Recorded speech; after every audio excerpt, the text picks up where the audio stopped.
Bonjour Vincent Herouette. Bonjour Dimitri, bonjour à tous. Vincent, Donald Trump est en route pour Pékin. La guerre en Iran a retardé d'1 mois et demi sa visite. Elle seule semble pouvoir y mettre fin. Oui, les visites officielles, vous savez, ça sert de récréation au chef d'État. Et à Pékin, pendant 48 heures, Donald Trump fera des salam alek sur le tapis rouge, d'interminables banquets endimanchés, un peu de tourisme en première classe. Il signera des contrats qui sont souvent des contrats en chocolat. Et pendant tout ce temps, et c'est ça qui est bon, on ne lui parlera pas des problèmes qui s'accumulent à la maison. Concrètement, les visites ne règlent pas grand-chose, mais l'absence de visite dérègle tout. Joe Biden, président, n'a pas mis les pieds à Pékin et la rivalité sino-américaine s'est exaspérée. Les arsenaux ont tourné H24. Rappelez-vous les crises de nerfs successives sur Taïwan et puis aussi l'affaire du ballon espion. Alors Donald Trump revient 9 ans après son premier voyage officiel. La dernière fois, les Chinois avaient mis les petits plats dans les grands et la cuisine chinoise en a beaucoup. C'était grandiose, il était flatté.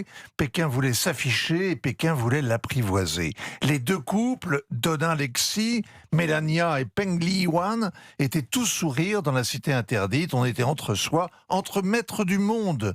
Les deux sujets de préoccupation alors, c'était la Corée du Nord et le déficit commercial américain déjà. Objectivement, ils se sont aggravés, mais il y en a de nouveaux, pire, et il faut d'urgence sauver le statu quo. C'est-à-dire La relation avec les États-Unis, c'est la priorité de la politique étrangère chinoise et la stabilité, la condition sine qua non pour prendre l'ascendant. Alors c'est assez facile à comprendre. Ce n'est pas le marché intérieur, ou du moins ce n'est plus le marché intérieur, mais les exportations qui tirent la croissance chinoise. Donald Trump et Xi Jinping ont conclu une trêve commerciale il y a 6 mois. Il y a encore une hausse des droits de douane à définir, mais Washington a cessé d'interdire l'exportation de technologies sensibles, celles qui concernent l'intelligence artificielle, les superpuces, les H200, j'y connais rien, mais on m'a beaucoup parlé des H200, et puis la biotechnologie. Le compromis a horrifié une partie du Sénat, de la Silicon Valley, les conseillers les plus batailleurs de Donald Trump, mais en échange, Pékin a levé ses restrictions sur la vente des terres rares, et tout s'est à peu près apaisé. Ensuite, Trump a ramené le Venezuela dans l'orbite de Washington et la Chine a perdu un allié. Avec la chute du régime iranien, elle en aurait perdu un autre. Sauf que le petit accrochage, la mini-guerre d'Irak, la rapide excursion dont parle Donald Trump a tourné en Bérésina. Il ne sait plus comment sortir de ce piège. Hier, en conférence de presse, il a dit, à 5 minutes d'intervalle à peine, qu'il aurait une bonne discussion sur l'Iran avec Xi. Et puis que c'était un sujet tellement secondaire qu'il n'en parlerait peut-être même pas. C'est assez révélateur.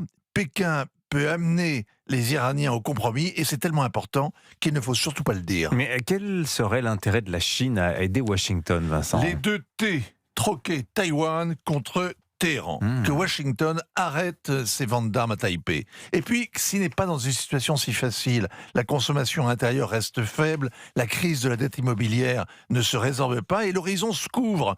Hier, le patron d'Aramco, le géant pétrolier saoudien, a annoncé un choc énergétique comme le monde n'en a jamais connu. Et cela même si un accord soudain permettait la reprise du trafic maritime dans le détroit d'Ormuz. De son côté, l'un des responsables de l'ONU a prédit hier une crise humanitaire absolument majeure d'ici quelques semaines. Les maîtres du monde sont au pied du mur et le reste du monde est dans la salle d'attente, dans l'angoisse. Signature Europe 1, ainsi va le monde, Vincent Herouette. Merci Vincent.